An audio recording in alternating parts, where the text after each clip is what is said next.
예수님의 이름으로 축복합니다. 우리 다 같이 일어나셔서 주와 동행하시고 축복하심으로 마지막 교회 수요 예배를 드리도록 합니다.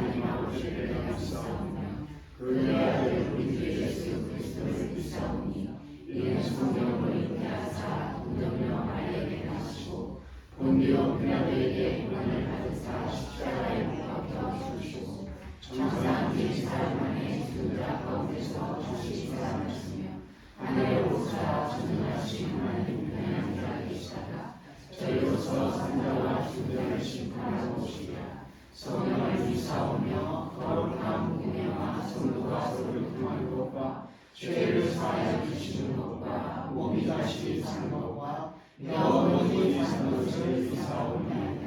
아멘. 348장입니다. 348장.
우리에게 감동당한 은혜와 역사를 나타내 예수님의 이름으로 감사하고 축복기도하옵나이다. 아멘. 하나님의 말씀 마태복음 6장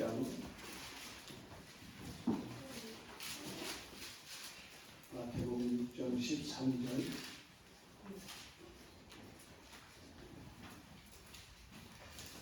찾으셨으면 같이 합독해요. 시작. 우리를 시험에 들게 하지 마시고 다만 하셔서 도와주옵소서. 나라와 권세와 영광이 아버지께 영원히 있사옵나이다. 아멘. 아멘. 다시 한번 같이 축복합니다. 샬롬. 영육간의 복되기를 예수님 이름으로 다시 한번 축복합니다. 아멘. 전염병이 돌 때 어떤 사람은 전염병에 걸리고 어떤 사람은 걸리지 않죠. 왜 어떤 사람은 걸리고 어떤 사람은 걸리지 않을까? 그 차이가 무엇이라고 생각합니까? 면역력이죠. 면역력이 있으면 전염병이 와도 바이러스가 내 몸에 들어와도 싸워서 이겨냅니다. 이제 기도도 역시 백신과 같다. 면역력을 길러주는 백신과 같다. 이제 우리가 기도하면 시험 자체가 없는 것은 아니에요. 시험은 항상 있습니다. 항상 시험은 있지만은 기도하는 사람에게는 일종의 면역력과 같은 것이고 같아서 시험이 와도 싸워서 이길 수 있는 것. 이것이 바로 기도다. 그래서 우리는 늘 깨어서 기도하는 삶을 살 수 있어야 한다. 시험은 크게 세 가지로 나눌 수가 있는데 첫째는 하나님의 시험이에요. 하나님의 시험은 나쁜 시험이 아니고 일종의 훈련, 테스트라고 생각하시면 돼요.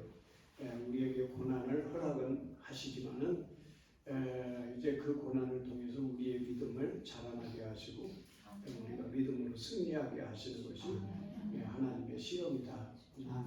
또 하나의 시험은 누구의 시험일까요? 당연히 마귀 사단의 시험이죠. 마귀 사단의 시험은 우리가 자꾸 죄에 이끌리게 만듭니다. 죄에 이끌려서 결국은 죄에 져서 파멸하게 하는 것이 마귀의 시험이라는 사실을 우리는 잘 알아야 되고, 또 하나의 시험은 어디에 있는 거냐? 내 안에 있는 시험을 말합니다. 내부적으로 우리 안에 어떤 욕심이나 자아에 의해서 시험에 이끌려서 시험을 당하는 것, 이 세 가지가 이제 우리에게 다가오는 시험인데 예수님께서는 어떤 시험이든지 간에 우리가 시험에 들게 하지 마시옵고 하면서 기도하라고 했는데 하나님의 시험에도 우리가 승리할 수 있어야 되겠고 마귀가 우리에게 시험을 해도 우리는 이겨낼 수 있어야 되겠고 우리 자신에게 이제 나오는 시험이 있다 할지라도 우리는 이겨낼 수 있어야 되겠다. 그래서 예수님께서는 이 시험을 가지고 기도를 하라고 했는데 특별히 이 기도는 의미 있는 기도예요. 굉장히 우리가 다른 기도보다도 더 열심히 우리가 기도해야 할 내용이 이 시험에 관한 기도가 아닌가 싶어요. 인생은 성경에서 반석이라고 했습니까? 갈대라고 했습니까? 인생은 갈대라고 했어요. 수도 없이 시험에 흔들리는 게 이제 인생이다 이 말이에요. 바다에 묶여 있는 조가 이제 그 조그마한 배 보세요. 이제 바다 물결에 의해서 수도 없이 흔들리는 것이 그 배다 이 말이에요. 바다는 성경에서 세상을 의미합니다. 바다는 세상을 의미할 뿐만 아니라 세상의 시험거리를 의미를 합니다. 우리는 그 바다 같은 세상에서 살고 있고 수도 없이 오늘도 시험이 있고 내일도 시험이 있고 수도 없는 시험 가운데 항상 흔들리는 것이 바로 우리 인생이고 그래서 우리 인생은 갈대와 같고 우리 인생은 이제 바다 위에 떠 있는 배와 같다. 이제 우리는 타고난 우리는 죄성을 가지고 있어요. 쑥을 예를 들어서 생각을 해볼까요? 쑥은 단맛이 납니까? 쓴맛이 납니까? 쓴맛이 나죠. 쑥은 뿌리도 쓴맛이고 줄기도 쓴맛이고 잎도 쓴맛이고 모든 것이 다 쓴맛이에요. 이제 우리는 그런 타고난 우리는 죄성을 가지고 있는데 이것을 우리는 원죄라 그렇게 말을 합니다. 원죄, 타고난 죄. 이제 우리는 혼자 가만히 있을 때도 우리는 좋은 생각을 하는 게 아니라 수도 없이 내 속에서 우리는 죄가 떠오르고 죄가 생각나고 이제 그 죄가 뭐 옹달샘처럼 끊임없이 솟는 것이 바로 우리 인생이다. 그리고 칼빈은 우리 인생의 특별히 죄에 대해서 칼빈은 뭐라고 얘기했느냐 하면 전적 타락의 존재라 그렇게 얘기를 했어요.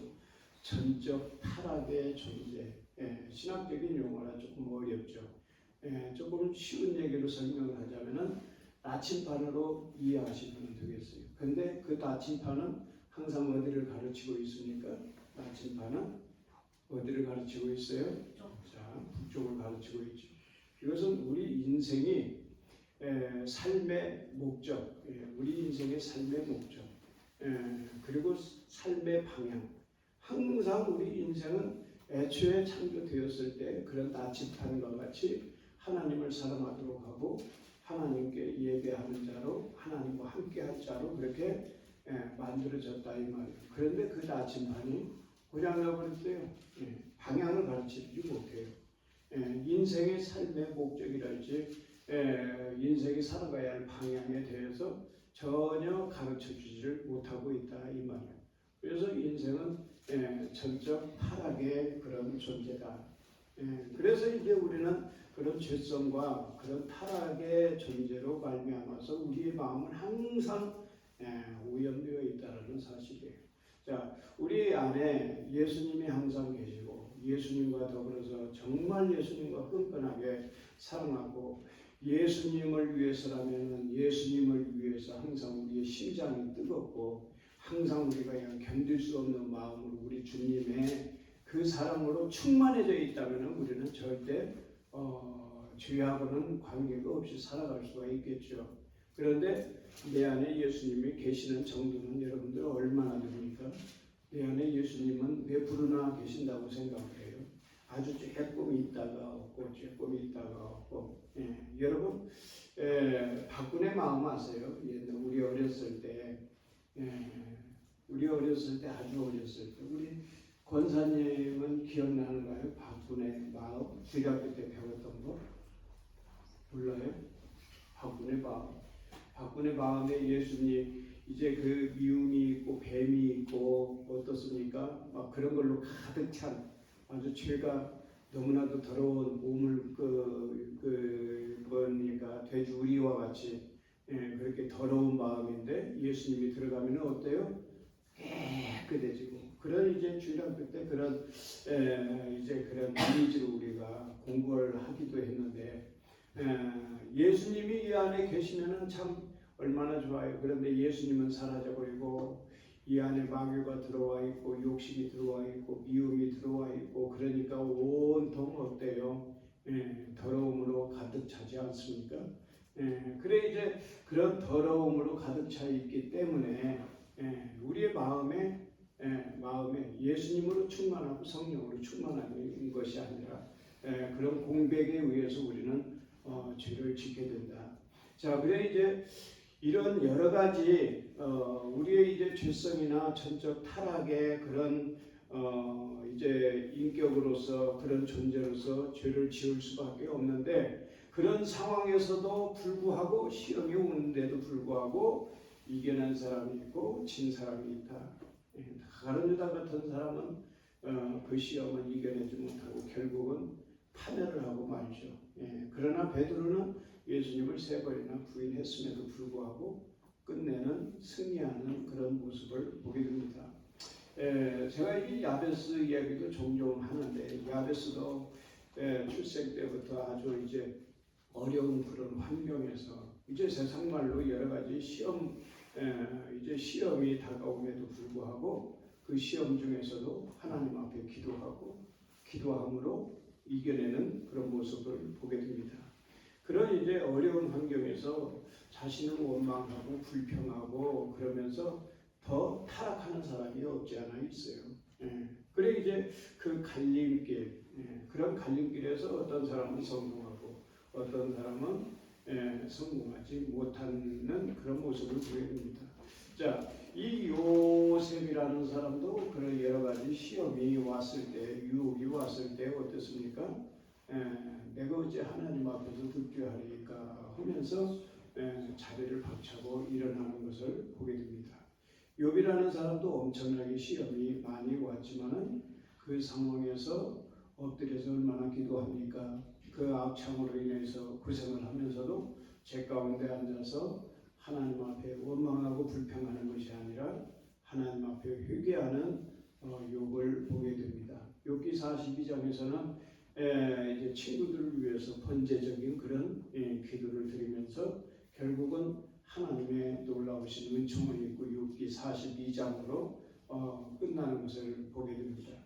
이제 성경에 보면은 수많은 사람들이 이처럼 기도하고 또 하나님 앞에서 사는 것처럼 그렇게 해서 이제 하나님을 찾고 구하면서 승리하는 그런 모습을 보게 되는데 우리도 이처럼 질성, 전적 타락의 존재, 우리의 마음 자체, 인격 자체, 모든 것이 온통 우리는 쑥과 같고 우리는 흔들리는 배와 같고 흔들리는 갈대와 같은 그런 인생인데 우리 가운데도 시험이 차고 넘칠 텐데 우리는 어떻게 해서 이 시험에서 이길 수가 있는가?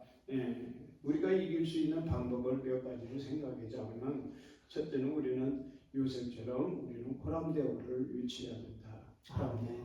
우리가 시험에 빠질 때 그 상황에서 하나님을 외칠 수 있어야 된다. 나를 살려주세요.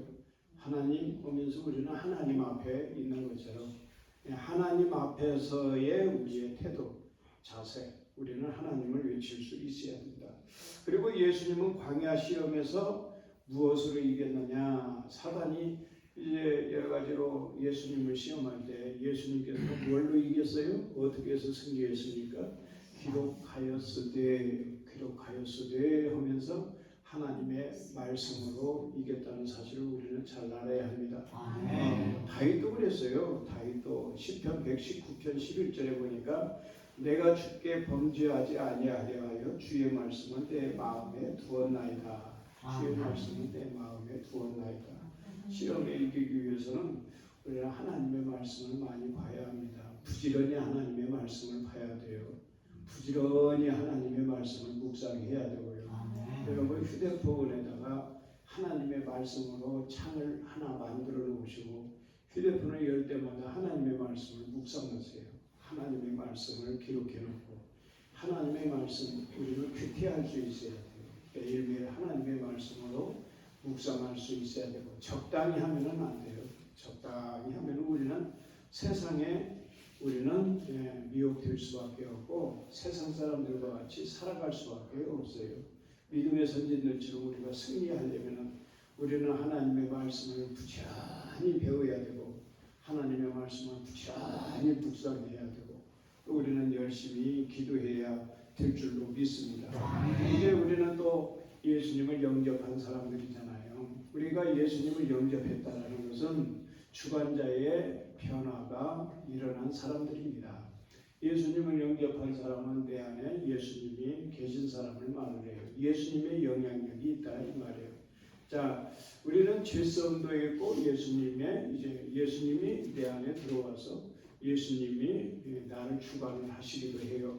그래 우리는 두 개의 인격을 가지고 있다고 해도 과언이 아니라 하나는 예수님의 인격, 하나는 죄의 인격. 그래서 이 죄와 예수님, 거룩성과 죄가 내 안에서 다투고 싸우는 거예요.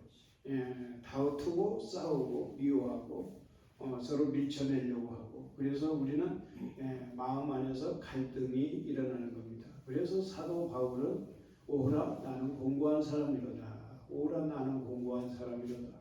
이 사망의 몸에서 누가 나를 건져내랴. 사도 바울이 외치지 않았습니까? 우리 안에는 그 두 인격이 두 영성, 선한 영과 악한 영이 우리 안에서 싸우고 있다는 사실. 자, 그런데 정작 우리가 승리하기 위해서는 어떻게 해야 되느냐? 성령의 음성을 들어야 된다는 사실이에요. 성령님은 깨닫게 하십니다.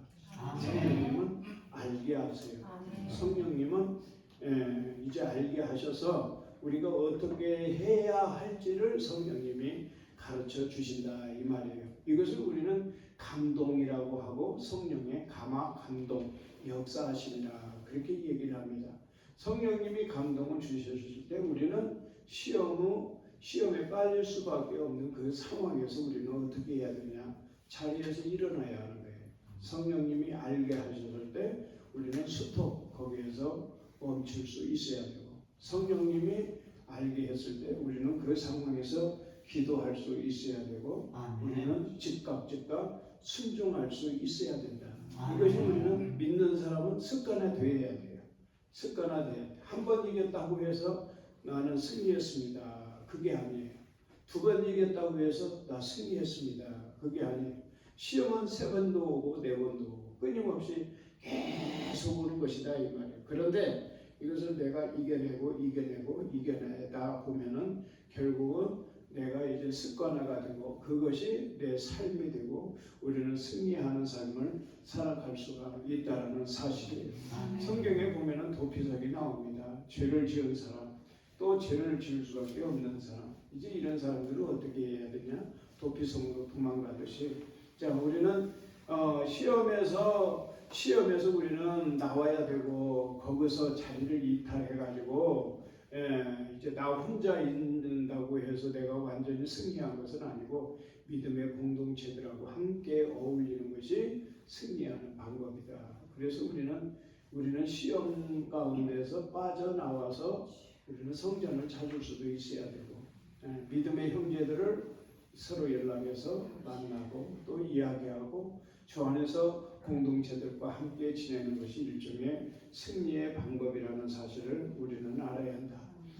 그리고 우리가 승리하기 위해서 또 한 가지 해야 될 일이 있는데 그것은 뭐냐면은 항상 나는 날마다 죽노라. 날마다 죽노라. 사도 바울처럼 우리는 또 고백할 수 있어야 돼요. 왜 우리가 시험에 드냐 하면은 내가 대우받지 못할 때, 내가 어느 때 시험 드느냐 하면은 내가 자존심 상할 때, 이런 때 내가 시험 들기가 쉬워요. 사실 교회에서도 그러잖아요. 자존심 상해가지고 나 교회 안 나온다고. 속상해가지고 나 교회 안 나온다고. 이런저런 이유로 무기로 삼아요. 목사님이 제일 무서운 것이 그거잖아요. 교회 안 나온다면 제일 무서워. 그런데 자존심 상해서 하는 말이에요. 조금 손해볼 때. 그럴 때 사도 바울은 뭐라고 얘기를 합니까? 사도 바울이 고린도전서 15장 31절에 보니까 형제들아 내가 그리스도 예수 우리 주 안에서 가진 바 너희에 대한 나의 사랑을 두고 단언하노니 나는 날마다 죽노라. 아멘. 나는 날마다 죽노라. 나는 날마다 죽노라. 아멘. 다른 사람이 죽어야 하는 것이 아니라 내가 죽어야 된다 이 말이야. 내가 죽어야 돼. 내가 그렇게 고백해야 돼. 나는 날마다 죽노라. 나는 날마다 죽었습니다. 나는 십자가에서 죽었습니다. 나는 주님과 함께 죽었습니다. 우리가 이런 고백을 할 때 비로소 관계가 원만해지고 시험에서 우리는 서로 승리할 수가 있다. 그리고 우리가 마지막으로 기도할 때 하나님께서 역사하신다는 사실을 우리는 잘 알아야 합니다. 예를 비원으로 휴대폰이 컴퓨터가 사용하다가 바이러스가 걸렸어요. 그러면 어떻게 돼요? 바이러스 걸리면 못 쓰는 거죠. 거품이 되는 거죠. 내 마음대로 안 되잖아요. 그래서 백신 프로그램을 깐다 이 말이에요. 그러면 바이러스가 들어가서 백신 프로그램을 깔았으니까 어떻습니까? 경고가 뜬다든지 아무튼 차단을 해줘요. 일종의 이제 기도가 그렇다. 여러분 하나님의 말씀대로 살면은 결국은 하나님의 그 말씀대로 사는 그것이 나를 지켜주는 거예요. 내가 항상 범사에 감사하라고 했을 때에 내가 범사에 감사하면 나에게 손해가 되겠습니까? 유익이 되겠습니까? 유익이 되는 거예요. 유익이 되는 거예요. 자, 날마다 우리가 깨어 기도하라. 시험에 들지 않게 기도하라. 범사에 구하라. 찾으라. 두드리라. 기도에 대해서 많은 것을 말씀을 하고 있는데 결국 기도하면은 기도가 나를 지켜주는 것. 이게 바로 하나님의 말씀이다 이 말이야. 내가 하나님 앞에 예배자로 살면 결국 그 예배가 나를 복되게 하는 것이고 하나님의 말씀대로 우리가 살면은 결국은 뭐냐? 그 약속, 그 언약에 내가 참여하는 자가 된다는 사실을 우리는 잘 알아야 합니다. 여러분, 그래서 기도를 해야 되는 이유가 예수님께서 우리에게 이처럼 기도를 가르쳐 준 이유가 우리는 시험에 들 수밖에 없고 우리는 시험에 더 가까운 사람이에요. 항상 시험에 빠질 수밖에 없는 노출된 사람이라. 그래서 우리 예수님께서는 끊임없이 기도하라고 하신 거예요. 집집마다 다 번호키가 있잖아요. 자, 교회도 저쪽도 번호키가 있고 교육관 들어오는데도 번호키가 있고 자, 본당도 번호키가 있어요. 왜 번호키를 달아놓습니까? 예? 다른 사람 들어오지 못하도록. 자, 기도가 일종의 그런 거예요. 기도는 축교의 역사가 나타난다고 했어요. 분명히 마귀 사탄이를 제어하고 분명히 기도는 마귀 사탄이를 내쫓는 역사. 예, 일종의 내가 차단시키는 그 방어막이 사탄이 악한 것을 가져오고 사탄이 나쁜 것을 가져오는 이 모든 것을 차단시키는 것이 바로 뭐냐? 바로 기도라는 사실을 말씀을 하고 있다. 자, 기도는 또 손을 내미는 것이다. 베드로가 바다 위로 걸다가 이제 바다를 순간 바라보면서 시험에 바다 속에 이제 빠져 들어가면서 주여 주여 나를 구원하소서. 예, 손을 내밀 때 즉시 예수님께서 붙잡아 주셨다는 사실을 우리는 잘 알아야 합니다. 그리고 우리의 하나님은 능력의 하나님이시고 우리의 하나님은 창조의 하나님이시고 우리의 하나님은 우리를 도우시는 하나님이세요. 무에서 유를 창조하신 하나님이라는 사실을 우리는 잘 알아야 합니다. 나는 할 수 없지만은 하나님께서는 도와주세요. 나는 할 수 없지만은 하나님께서 역사하시는 겁니다. 우리의 모든 기도를 들으시고 역사하시는 하나님을 믿고 시험에 들지 않도록 또한 여러 가지로 구하고 찾고 두드리면서 기도로 승리할 수 있는 우리 모두가 되기를 예수님의 이름으로 축복합니다. 이 말씀을 가지고 기도합니다. 주여 주여 주여 사랑의 아버지 하나님